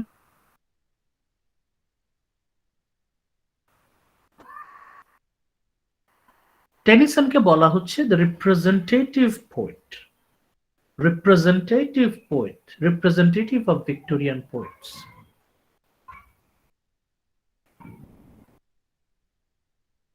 সুমাইয়া, রুবায়েত, আপনারা কি কিছু বলছেন? আমি শুনতে পাচ্ছি না। নো স্যার, বলছি না। আচ্ছা আচ্ছা, ঠিক আছে। এখন টেনিসন তার কবিতায় এই যে মূল যে থিমটা যদি আমরা বলতে চাই, এই যে আপনারা আমাদের 5th লেকচারের 3 নম্বর স্লাইডে একদম শেষে টেনিসন উনি ওনার কবিতায় মূল থিমগুলো কি ছিল এটাই যে এখানে আছে, আমি হাইলাইট করছি। দেখেন টেনিসনস থিম, তার মোটামুটি সব কবিতায় টেনিসনের থিম কি ছিল? রেইন অফ অর্ডার, সেই যে ভিক্টোরিয়ান ডেকোরাম, সেই আইডিয়াটাই কিন্তু আবার এখানে এসেছে। Order, decorum, rules, regulation. মানে রোমান্টিকরা যে জায়গায় বিদ্রোহ করেছে, নিজেদেরকে মুক্ত করতে চেয়েছে, ভিক্টোরিয়ানরা কিন্তু আবার ওই ডেকোরামে এসে নিজের আত্মসমর্পণ করছে। টেনিসনের কবিতাতেও আমরা দেখছি যে সমাজকে যদি এগিয়ে নিতে চাই তাহলে রুলস এন্ড অর্ডারের প্রয়োজনীয়তা অপরিসীম। রুলস থাকতেই হবে। সমাজকে যদি মানে দলবদ্ধভাবে এগিয়ে নিয়ে যেতে চাই তাহলে রুলস থাকতে হবে, reign of order থাকতে হবে। Law in physical world producing evolution and the law in the spiritual world working out the perfect man. Physical ওয়ার্ল্ডে যদি আমরা বিপ্লব আনতে চাই, যদি সোসাইটি সবাই মিলে একসাথে যদি বিপ্লব আনতে চাই তাহলে ডিসিপ্লিন থাকতে হবে, ল এন্ড অর্ডার থাকতে হবে। আর স্পিরিচুয়াল ওয়ার্ল্ডের দিক থেকে we need to cultivate ourselves as perfect man, একজন পরিপূর্ণ মানুষ হিসেবে আমাদের নিজেদেরকে গড়ে তুলতে হবে। ব্রাউনিং এর ক্ষেত্রে যেটা, ব্রাউনিং এর ফোকাসটা ছিল হচ্ছে এই যে এই স্লাইডে, এই 4 নম্বর স্লাইডে নিচে আছে যে Browning's field was the individual soul. Browning মানুষের আত্মা, মানব আত্মাকে নিয়ে উনি গবেষণা করেছেন, মানুষের মনকে নিয়ে উনি পড়াশোনা করেছেন। He sought to express the hidden motives and principles which govern individual action. মানে রবার্ট ব্রাউনিং এর উনার কাজের মধ্যে কিন্তু আমরা ইন্ডিভিজুয়ালিটি এটাতে ফোকাস পাচ্ছি। ইন্ডিভিজুয়াল অ্যাকশন, এটা নিয়ে উনি মানে কাজ করতে চাচ্ছেন, ভাবতে চাচ্ছেন যে কেন মানুষ এই কাজগুলো করে। এবং মাইন্ড অ্যানালিসিস, বিশেষ করে তার ড্রামাটিক মনোলগ গুলোতে আমরা দেখতে পাচ্ছি মনস্তাত্ত্বিক বিশ্লেষণ। মানে আমরা কিন্তু এই ব্রাউনিং এর মধ্যে কিন্তু রোমান্টিক এলিমেন্ট কিছু খুঁজে পাচ্ছি, সেই যে ইন্ডিভিজুয়ালিটি, সেই এবং ব্রাউনিং সমস্যাটা হচ্ছে যে উনি কন্টেম্পোরারি পিরিয়ডে হিউম্যান সোলের উপরে কাজ করছেন না, উনি আবার চলে যাচ্ছেন মিডিয়েভাল ইটালিতে। সমস্যা হচ্ছে ওই জায়গায়। ওই রোমান্টিকরা যখন কন্টেম্পোরারি ইন্ডিভিজুয়ালিটি নিয়ে কাজ করছেন, সমসাময়িক মানবতাকে নিয়ে কাজ করছেন, রবার্ট ব্রাউনিং আবার মানবতাকে নিয়ে কাজ করছেন, কিন্তু উনি চলে যাচ্ছেন মিডিয়েভাল ইটালিতে। কিন্তু উনি দেখাচ্ছেন যে যে কিছু আমাদের মনস্তাত্ত্বিক কিছু বিষয় থেকে সেটা হচ্ছে চিরন্তন, ইউনিভার্সাল, ক্লাসিক, ওই বিষয়টা উনি ওনার কবিতায় দেখাতে চেয়েছেন। তার যে ড্রামাটিক মনোলগস, রবার্ট ব্রাউনিং এর dramatic monologues, these are the analysis of human soul, মানুষের আত্মার বিশ্লেষণ, মানুষের টেন্ডেন্সি, অ্যাটিটিউড নিয়ে উনি বিশ্লেষণ করার চেষ্টা করেছেন, ব্যাখ্যা করার চেষ্টা করেছেন। মানুষ কেন কিছু, মানুষের যে চরিত্র, মানব চরিত্র, কেন মানুষ বিভিন্ন সিচুয়েশনে বিভিন্ন সিদ্ধান্ত নেয় যেগুলো আপাত দৃষ্টিতে উদ্ভট, অসম্ভব, অ্যাবসার্ড মনে হয়, কিন্তু তারপরেও মানুষ কেন সেই কাজগুলো করে। মনস্তাত্ত্বিক বিশ্লেষণ, এটা নিয়ে রবার্ট ব্রাউনিং এর বেশ কিছু কাজ আছে। রবার্ট ব্রাউনিং এর যে ড্রামাটিক মনোলগ গুলো, সেখানে যদি আমরা ফোকাস করি তাহলে আমরা দেখব যে analysis of human mind, human soul, এটা কিন্তু ফোকাস করেছে। আপনারা কি ব্রাউনিং নিয়ে আপনাদের আরো কোনো কথা আছে? ব্রাউনিং নিয়ে কিছু বলতে চান? Sir, he was very optimistic.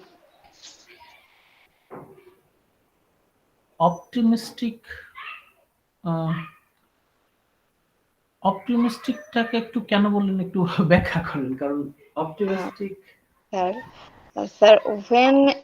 Sir, when he started writing, people had very low belief in the religion, but he was actually sure he had a belief in the presence of God.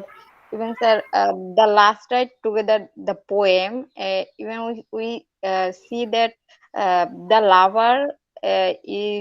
lover talks in a very optimistic way.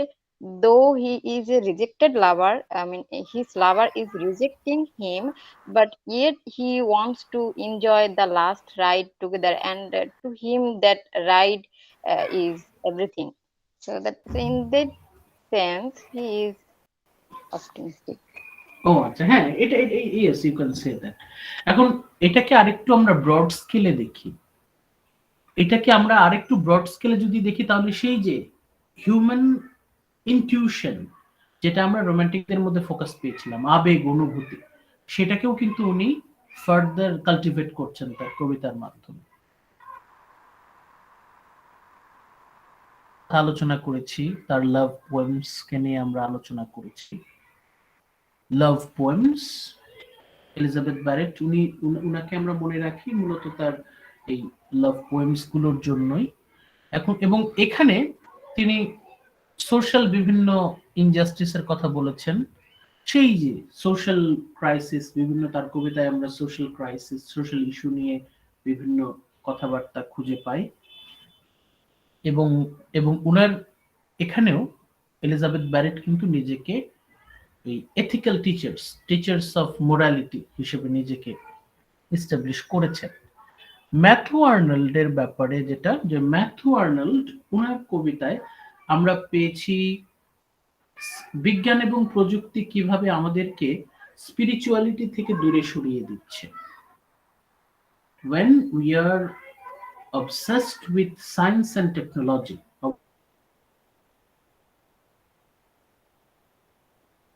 বেশি obsessed হয়ে যাই, তখন কিন্তু আমরা আমাদের যে spirituality, আমাদের soul, আত্মাটাকে কিন্তু আমরা হারিয়ে ফেলি। ডোভার বিচ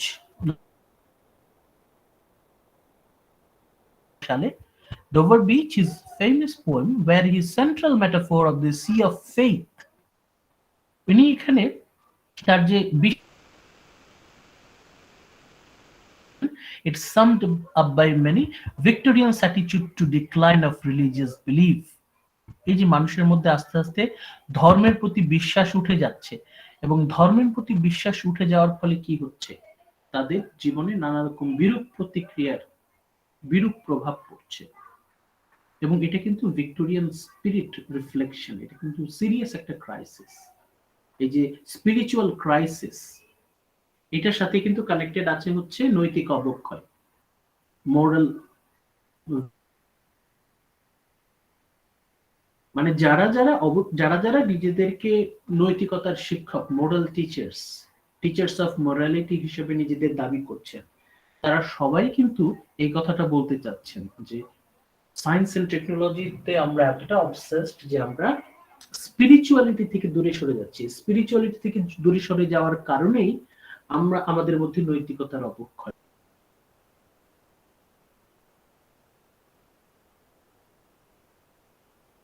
একটু স্পিডে যেতে হবে।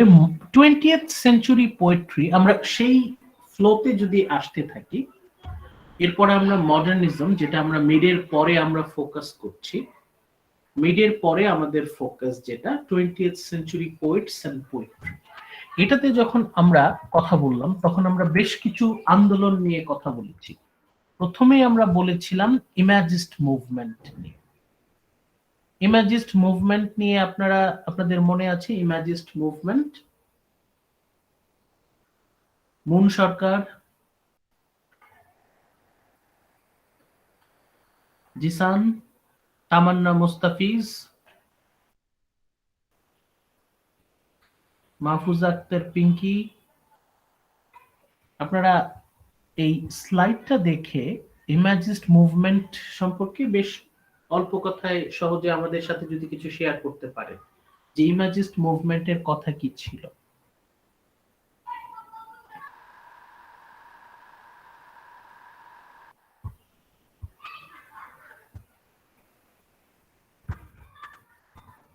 Sir, the G. idea should be very precise and concrete, clear, and there should be no exaggeration. And the Imagist movement, sir, it was a reaction against the Romanticism, because Romanticism exaggerated too much, and they actually find romantic writings as obscure, very exaggerated, and that's why. But they said that the idea or whatever the writing image should be very concrete and clear. Yes, very concrete, clear, precise. Whatever I am willing to express, I will express it with clarity and কোনো রকম ভনিতা থাকবে না, কোনো রকম অস্পষ্টতা থাকবে না। আমি যা লিখবো একদম পরিষ্কার।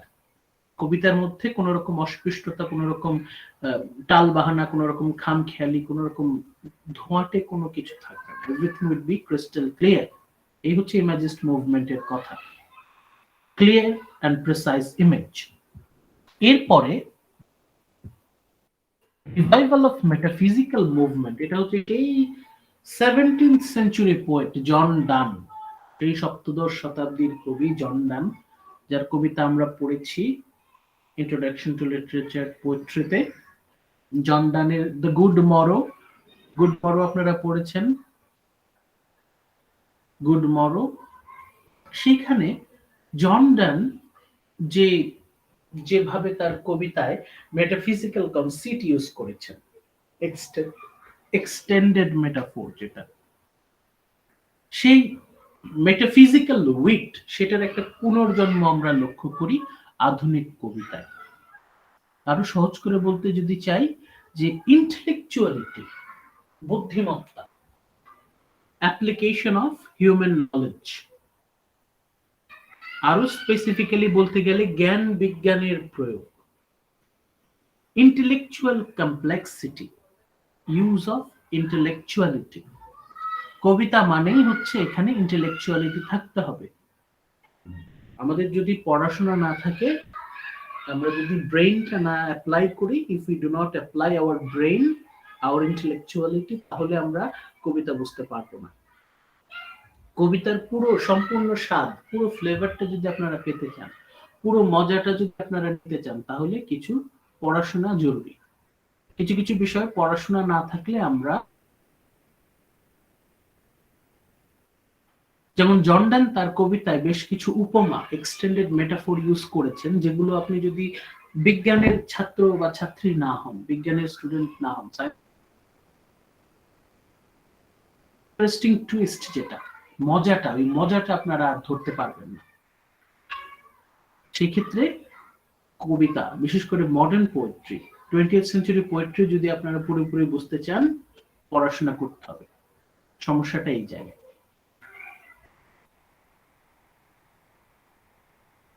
ঠিক, এরপরে ফ্রেঞ্চ সিম্বলিস্ট পোয়েট্রি যেটা, সেটা হচ্ছে ফ্রেঞ্চ সিম্বলিস্ট পোয়েট্রির কথাগুলো, পয়েন্টগুলো কি কি আমরা দেখি। ফ্রেঞ্চ সিম্বলিজমের সাথে ইমেজিস্ট মুভমেন্টের কিছু মিল আছে, যে ইমেজিস্টিক প্রিসিশন এন্ড কমপ্লেক্সিটি, ইমেজিস্টিক প্রিসিশন, এবং একই সাথে এখানে অনেকগুলো ইমেজ একসাথে আসবে, একটা কমপ্লেক্স ইমেজের সৃষ্টি হবে। ফ্রেঞ্চ সিম্বলিজমে হচ্ছে ইমেজিস্ট প্রিসিশন আছে, কিন্তু অনেকগুলো ইমেজ এখানে একত্রিত হবে, not a simple image, complex image. এবং এখানে যেটা আমরা ওয়ার্ডসওয়ার্থের ফিলোসফির সাথে যেটা মিল পাই, সেটা হচ্ছে to bring poetic language and rhythm closer to those of conversation. দৈনন্দিন জীবনের কথাবার্তা, এভরিডে ল্যাঙ্গুয়েজ, কনভারসেশনাল ল্যাঙ্গুয়েজের কাছাকাছি চলে আসবে কবিতার ভাষা। কিন্তু ততদিনে বহু বছর পার হয়ে গেছে। ওয়ার্ডসওয়ার্থের সময় যেটা এভরিডে কনভারসেশনাল ল্যাঙ্গুয়েজ ছিল, টেনিসনের সময় কিন্তু সেটা বদলে গেছে, এবং এখানে সেটাও কবিতার ভাষায় নিয়ে আসা, দৈনন্দিন জীবনের কনভারসেশনাল ল্যাঙ্গুয়েজ সেটাকে কবিতার ভাষা হিসেবে প্রয়োগ করা, এবং সেখানে আঞ্চলিক ভাষায় যে কলোকুয়াল, ইভেন স্ল্যাং, কবিতার মধ্যে স্ল্যাং ইউজ করা, আয়রনি, এবং কবিতার মধ্যে আয়রনির ব্যবহার, আয়রনি, পরিহাস। আয়রনির বিষয়টা কি, বলবে এক, মিন করবে সম্পূর্ণ আলাদা, opposite. Several levels of discourse, meaning এর অনেকগুলো, অর্থের অনেকগুলো স্তর থাকবে। আপনি যত ভাববেন, যত মাথা ঠান্ডা করে ভাববেন, দেখবেন কত রকম অর্থ লুকিয়ে আছে গভীরে। যত গভীরে যাবেন তত অর্থ আপনি খুঁজে পাবেন। সারফেস লেভেলে একটা মনে হবে, আরো গভীরে যাবেন, যত গভীরে যাবেন তত নতুন নতুন অর্থ, নতুন মিনিংস আপনার সামনে হাজির হবে। Wits, use of palms, union of thought and passion, এবং কিভাবে থটস অ্যান্ড প্যাশন, এই যে এটা কিন্তু আপনারা হয়তো ওইভাবে খেয়াল করছেন না, কিন্তু থট অ্যান্ড প্যাশন, প্যাশন কি, আবেগ, থট কি, চিন্তা ভাবনা। এই প্যাশন অ্যান্ড থট, এই দুটোকে কম্বাইন করা, এটা বলা যতটা সহজ, করা কিন্তু ততটাই কঠিন। ইন্টেলেকচুয়ালিটি এবং ইমোশন, এই দুটাকে কম্বাইন করা কিন্তু সহজ ব্যাপার না, এবং এই কাজটা করে দেখিয়েছেন হচ্ছে টি.এস. এলিয়ট। টি.এস. এলিয়ট উনি ইমেজিস্ট মুভমেন্ট, মেটাফিজিক্যাল মুভমেন্ট এবং ফ্রেঞ্চ সিম্বলিস্ট মুভমেন্ট, এই তিনটাকে উনি একত্রিত করলেন। উনি, ওনার কবিতা যদি আমরা বুঝতে চাই, তাহলে ইমেজিজম সম্পর্কে আইডিয়া থাকতে হবে, মেটাফিজিক্স সম্পর্কে আইডিয়া থাকতে হবে, এবং ফ্রেঞ্চ সিম্বলিজম, আয়রনি, এই বিষয়ে থাকতে হবে, যে উনি কিভাবে আবেগ, অনুভূতি এবং যুক্তিকে উনি কম্বাইন করলেন, চিন্তা ভাবনা এবং আবেগ অনুভূতি। চিন্তা ভাবনা বলতে আমরা এখানে কোল্ড লজিক বোঝাচ্ছি, আর প্যাশন বলতে আমরা অনুভূতি বোঝাচ্ছি। রোমান্টিকরা সবসময় আবেগ অনুভূতির উপরে গুরুত্ব দিয়েছেন, তারা লজিককে সবসময় অ্যাভয়েড করতে চেয়েছেন। ওই জায়গায় টি.এস. এলিয়ট হচ্ছে রোমান্টিকদের বিরোধী। টি.এস. এলিয়ট, এজরা পাউন্ড, এরা সবাই হচ্ছে অ্যান্টি রোমান্টিক, এবং এরা ব্যালেন্স তৈরি করার চেষ্টা করেছেন।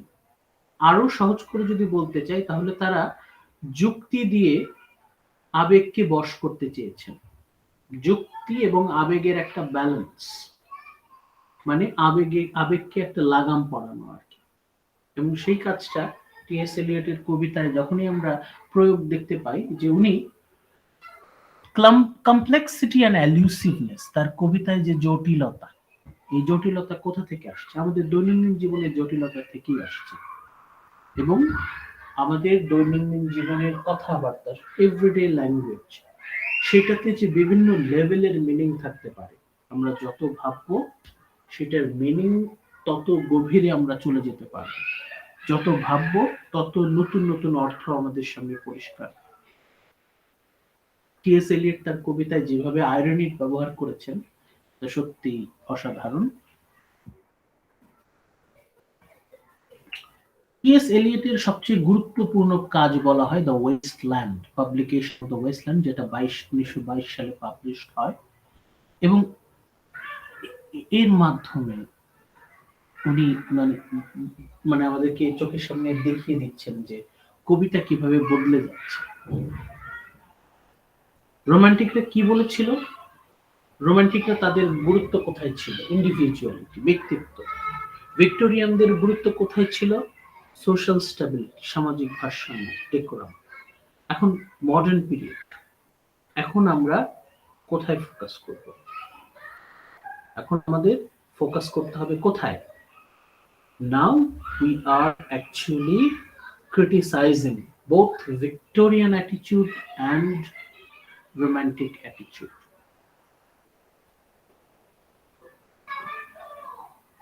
মডার্ন পিরিয়ডে ফোকাসটা ঠিকই ব্যক্তির ভিতরে এসেছে, but not an ordinary person. Now we are entering into mind of an artist, mind of a poet. একজন কবির ভিতরে আমরা প্রবেশ করছি, একজন কবির মনের ভিতরে আমরা প্রবেশ করছি। এবং আমরা যখন একজন কবির মনের ভিতরে প্রবেশ করছি, তখনই আমরা আমাদের চারপাশে যে বিষয়গুলোকে আমরা এতদিন জাস্টিফাইড, যে বিষয়গুলোকে আমরা এতদিন ঠিক বলে মেনে নিতাম, সেখানে আমরা এখন কমপ্লেইন করব, চ্যালেঞ্জ করব। টি.এস. এলিয়ট আমাদের চোখ খুলে দেওয়ার চেষ্টা করছেন, বাস্তবতাকে যেন আমরা আরো গভীরভাবে অনুধাবন করার চেষ্টা করি, আর একটু যেন ভালোভাবে ফিল করার চেষ্টা করি, আমরা যেন বুঝতে পারি যে কি হচ্ছে, what is going on. T S. Eliot আমাদেরকে বাস্তবতার রূপ দেখাতে চাচ্ছেন। আমরা সাধারণ মানুষরা অনেক ক্ষেত্রে অন্ধ থাকি, but a poet always more sensitive, সাধারণ মানুষের থেকে অনেক বেশি সেন্সিটিভ থাকে একজন কবি। এবং তার দৃষ্টিভঙ্গি থেকে যখন আমরা যাব, তখন কিন্তু আমরা আসল সমস্যাগুলো কিন্তু আমাদের চোখের সামনে পরিষ্কার হয়ে উঠবে। জি.এম. হপকিন্সের কথা আমরা বলেছিলাম। জি.এম. হপকিন্স যে কাজটা করলেন, উনি হচ্ছে কবিতায় নানা রকম পরীক্ষা নিরীক্ষা। The poetry of Gerard Manley Hopkins encouraged experimentation in language and rhythm. কবিতার ভাষা, কবিতার ছন্দ এই নিয়ে প্রচুর পরীক্ষা নিরীক্ষা করলেন জি.এম. হপকিন্স, এবং আমাদেরকে দেখিয়ে দিয়ে গেলেন যে কবিতা আধুনিক যুগের কথা, আধুনিক মনের কথা, যে পুরাতন নিয়মে আর বললে হবে না। They need a new way of expression. হপকিন্সের মাধ্যমে এই যে এক্সপেরিমেন্টেশনের সেই উৎসাহটা সবাই পেল, এবং তার যে আবিষ্কার।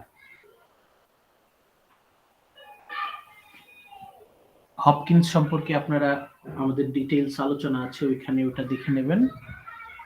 তারপর ইয়েটস সম্পর্কে আমরা বলেছি। ইয়েটস নিয়ে পড়াশোনা করা মানে হচ্ছে he himself is the history of English modern poetry. The remarkable career of Yeats, stretching across the whole modern period, showed how a truly great poet can reflect the varying development of his or her age, yet maintaining an unmistakable individual accent. উনি ওনার নিজস্বতা বজায় রেখেছেন, এবং যুগে যুগে কবিতা যেভাবে পরিবর্তন হয়েছে, ওই পরিবর্তনটাকে মাথায় রেখে উনি কিন্তু কবিতা লিখে গেছেন। Yeats, আমরা বলছি যে he himself is history. He himself, Yeats' work itself, a history of English poetry between 1890 and 1959. 1890 থেকে 1959 কবিতা কিভাবে পরিবর্তন হয়েছে, আমরা ইয়েটসের কবিতাগুলো খেয়াল করলে কিন্তু সেটা বুঝতে পারি। তাহলে আপনাদের ইভলিউশন অফ পোয়েট্রি, কবিতার বিবর্তন নিয়ে যদি আলোচনা করতে চান, ইয়েটসের কবিতায় এত বৈচিত্র্য, মানে অন্যান্য কবিদের একটা স্টাইল, একটা প্যাটার্ন দাঁড়িয়ে যায়, যে তার কবিতা দেখে আপনি বুঝতে পারেন সে এইরকম কবিতা লিখছে। কিন্তু ইয়েটসের কবিতা হচ্ছে অনেক ভ্যারাইটিস, বিভিন্ন সময় তার লেখার যে স্টাইলটা পাল্টেছে, তার নিজস্বতা বজায় রেখে উনি ওনার কবিতার কাঠামো, কবিতার স্টাইল চেঞ্জ করেছেন।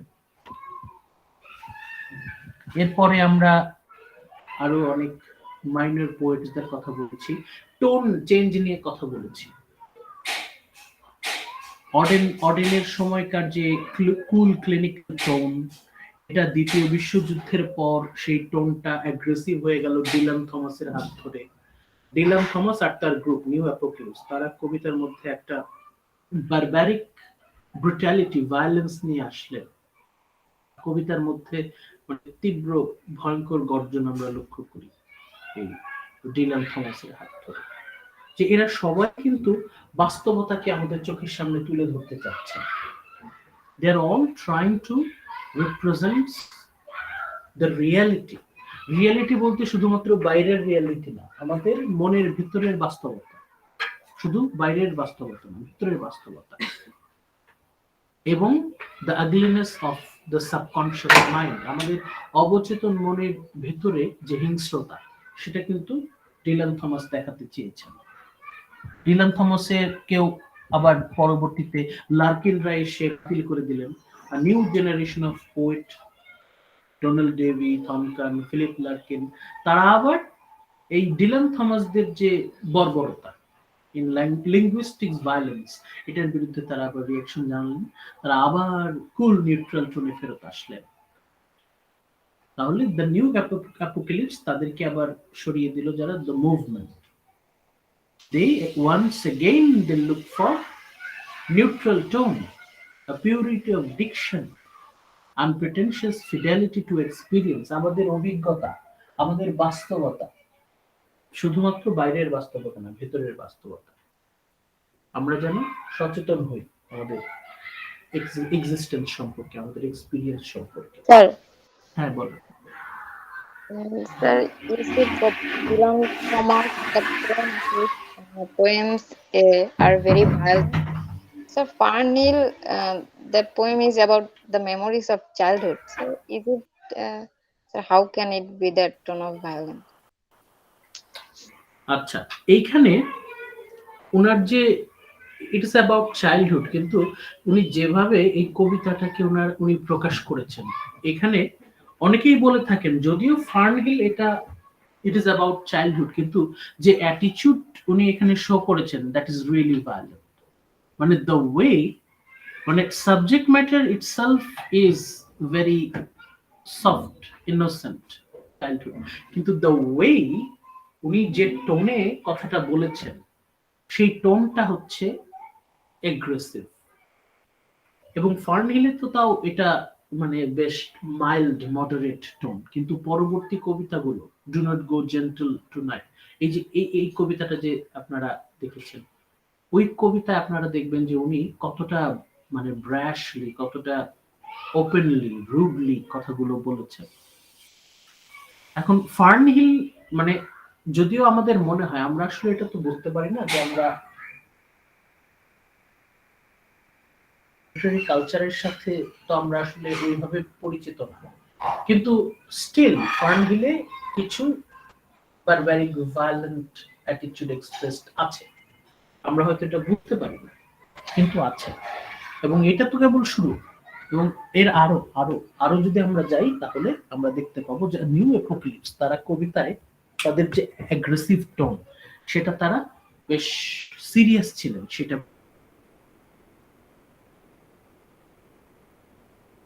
থেকে সরে আসতে চেয়েছেন। তারা কথা হচ্ছে যে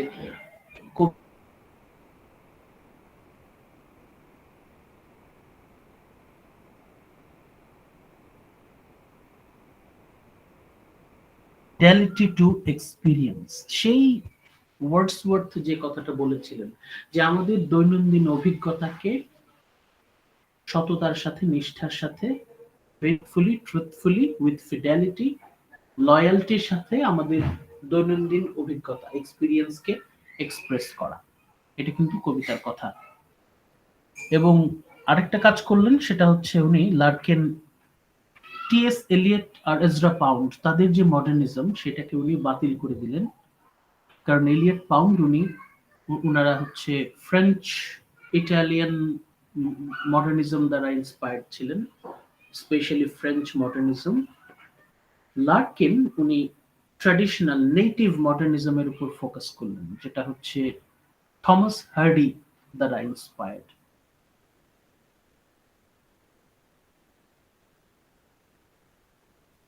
নেটিভ ট্র্যাডিশনের উপর তারা ফোকাস করছেন, এবং এই ধারায় আমরা পরবর্তীতে সেমাস হেনিকে পাই, টনি হ্যারিসনকে পাই। এখন তাদের কথা কি? তাদের কথা হচ্ছে আমরা রুটে, আমাদের রুটের সাথে একটা কানেকশন, আমাদের আমরা বিদেশি আধুনিকতায় যদি গা ভাসিয়ে দিই তাহলে আমাদের যে নিজস্ব ঐতিহ্য সেটা হারিয়ে যাবে। আমাদের নিজস্বতা বজায় রাখতে হলে আমাদের সবসময় শেকড়ের সাথে একটা কানেকশন থাকা উচিত, এবং এই কথাটা কিন্তু আমাদের সংস্কৃতির বেলায় প্রযোজ্য। আমরা যেন কখনো নিজেদের রুট, আমাদের শিকড়কে ভুলে না যাই। অবশ্যই সেটা পরিবর্তন আনতে হবে, আমরা সেটাকে তার মধ্যে ইভলিউশন নিয়ে আসবো, আমরা তো আর থেমে থাকবো না, আমরা পরিবর্তন নিয়ে আসবো, কিন্তু শিকড়কে যেন ভুলে না যাই, শিকড়ের সাথে যেন কানেকশনটা থাকে। এইভাবে আমরা দেখতে পাচ্ছি কবিতা আস্তে আস্তে বদলে যাচ্ছে। রোমান্টিক পিরিয়ডে ফোকাস ছিল হচ্ছে ইন্ডিভিজুয়ালিটি, ভিক্টোরিয়ান পিরিয়ডে সেটা সোশ্যাল ডেকোরামে আসলো, ফোকাসটা কিভাবে চেঞ্জ হচ্ছে। মডার্ন পিরিয়ডে আমরা কবির মনে ঢুকে যাচ্ছি, কিভাবে চিন্তা ভাবনা বদলে যাচ্ছে। আমরা এই যে ইভলিউশন অফ পোয়েট্রি, এটা হচ্ছে আমাদের ফাইনাল অ্যাসাইনমেন্টের প্রথম কোয়েশ্চেনটা আমরা বলতে পারি, যেটা আমরা আজকে পুরো ক্লাস জুড়ে আলোচনা করলাম। এই বিষয়গুলো আপনারা এই ইস্যুগুলো নিয়ে আলোচনা করবেন, যে ইস্যুগুলো আপনাদের সাথে শেয়ার করলাম, এই ইস্যুগুলো নিয়ে আপনারা অ্যাসাইনমেন্টে আলোচনা করবেন। আপনারা ভলিউমটা হচ্ছে ইটস আপ টু ইউ, আপনি যতটুকু অ্যাপ্রোপ্রিয়েট মনে করেন ওই অনুযায়ী আপনি কম্পোজ করবেন। এই ছিল আমাদের the question 1, first question of final assignment. Now এখন আজকে আপনারা বেশ কয়েকজন বেশ ভালো পার্টিসিপেট করলেন, এবং অনেকেই আজকে আর পার্টিসিপেট করেননি ওইভাবে। আশা করি নেক্সট যে আলোচনা আমাদের 21 তারিখে আমরা ফোকাস করব হচ্ছে প্রোজের উপর। আজকে তো পোয়েট্রি নিয়ে কথা বললাম, নেক্সট ক্লাসে আমরা প্রোজ নিয়ে কথা বলবো, স্পেশালি নভেল। আজকে আমরা ইভলিউশন অফ পোয়েট্রি নিয়ে কথা বললাম, নেক্সট ক্লাসে আমরা ইভলিউশন অফ নভেল নিয়ে কথা বলবো, নভেল কিভাবে চেঞ্জ হচ্ছে। তো এখন আপনারা যদি কিছু আলোচনা করতে চান করতে পারেন, আমি আরো 2-3 মিনিট আছি, তারপরে আজকে আমরা আমাদের Sir, I have a question, if you don't mind.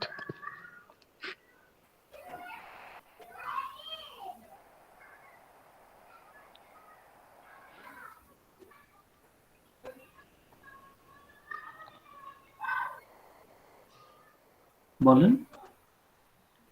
Sir, আমাদের যে প্রেজেন্টেশনটা স্যার, ওইখানে জি। যে আপনি বলেছেন আউটলাইন দিতে হবে, স্যার আউটলাইন মানে কিভাবে দিব এটা একটু বুঝি নাই, এটা যদি আপনি একটু বুঝিয়ে বলতেন। এটা হচ্ছে আপনি 10 মিনিট কথা বলবেন, তো মানে ফার্স্ট মিনিটে কি কথা বলবেন, সেকেন্ড মিনিটে কি কথা বলবেন, জাস্ট সংক্ষেপে একটা প্ল্যান দিয়ে দেওয়া, যে আপনি যে 10 মিনিট কথা বলবেন, হোয়াট আর ইউর প্ল্যানস, আপনার টপিকের উপর বেস করে আপনার প্ল্যানটা কি। ফার্স্ট মিনিটে, তারপর second minute, third minute, fourth minute, এরকম একটা প্ল্যান চাচ্ছি। লাস্ট মিনিটে আপনি হয়তো একটা ওভারঅল কনক্লুশন দিলেন। ফার্স্ট মিনিট, লাস্ট মিনিট ধরেন ইন্ট্রোডাকশন, কনক্লুশন, মাঝখানে আপনার প্ল্যানটা কি, আপনি কোন মিনিট কত মিনিটে কি কি বিষয় আলোচনা করবেন, সাব ডিভিশনটা আমি আর কি জানতে চাচ্ছিলাম।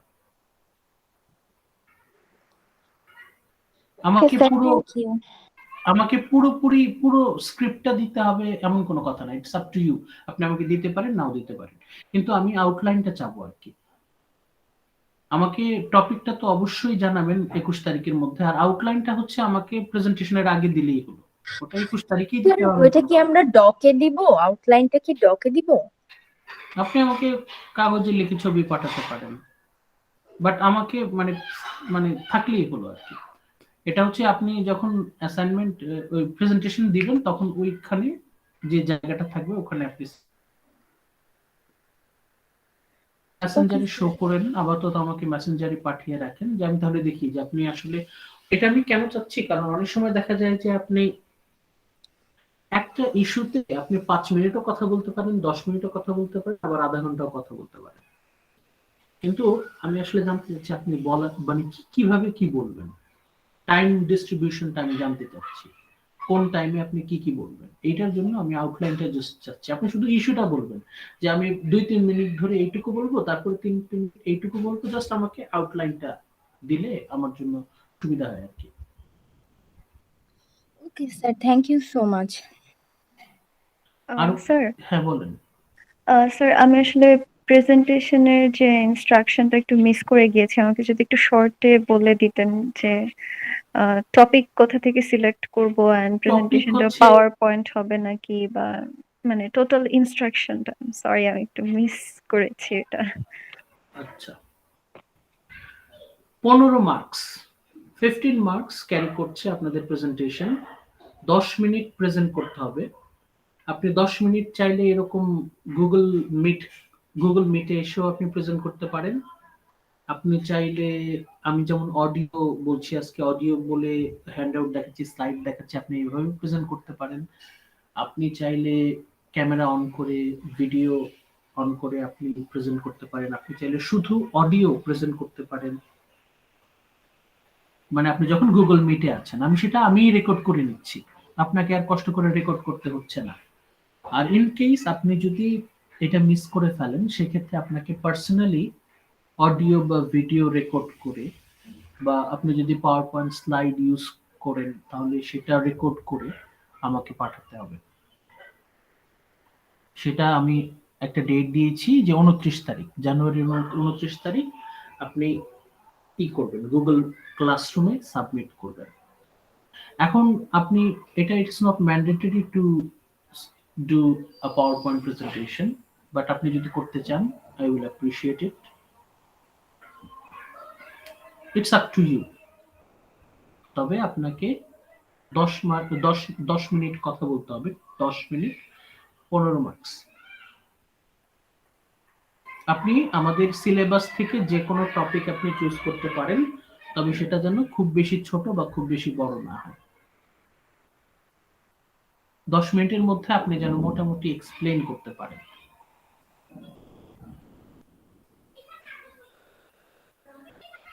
ওকে স্যার, থ্যাংক ইউ। আরো যদি কোনো প্রবলেম থাকে অবশ্যই আমাকে জানাবেন। Thank you so much. আজকে বেশ কয়েকজন বেশ ভালো পার্টিসিপেট করলেন। নেক্সট ক্লাসে আমি বাকিদের পার্টিসিপেশন আশা করছি, সবাই যেন নেক্সট ক্লাসে পার্টিসিপেট করেন। নেক্সট ক্লাসে আমরা হচ্ছে